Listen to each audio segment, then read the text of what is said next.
থানা থেকে লুট করা অস্ত্র নিয়ে টিকটক ভিডিও করার সময় গুলিবিদ্ধ হয়ে মারা গেছে এক যুবক। ৬ আগস্ট ওই যুবক গুলিবিদ্ধ হন। সোমবার সকাল ৬টার দিকে তিনি ঢাকার নিউরোসায়েন্স হাসপাতালে মারা যান। তার বাড়ি পলাশপুর সদর উপজেলার আত্রসী গ্রামে। তার বাবার নাম মোশাররফ হোসেন। মৃত যুবকের নাম পলাশ হোসেন। নিহতের পারিবারিক সূত্র জানায়, পলাশের বাবা উপজেলার আত্রসী মোড়ে একটি খাবার হোটেল চালান। ৬ আগস্ট সকালে পলাশ হোটেলে কাজ করার সময় সদরপুর সরকারি কলেজের একাদশ শ্রেণীর ২ শিক্ষার্থী বন্ধু তাকে ডেকে নিয়ে যায়।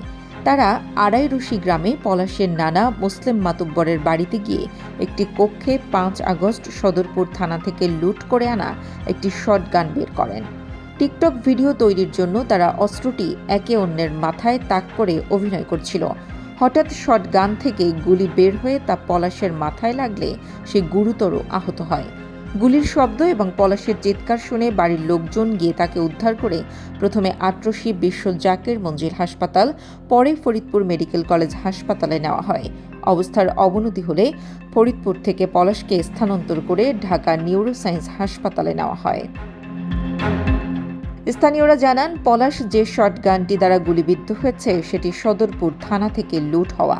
অস্ত্রটি আত্রসীর একটি পরিত্যক্ত ভবন থেকে উদ্ধার করে সদরপুরের আনসার বাহিনী এবং পরে ফরিদপুর সেনাবাহিনীর কাছে হস্তান্তর করা হয়েছে।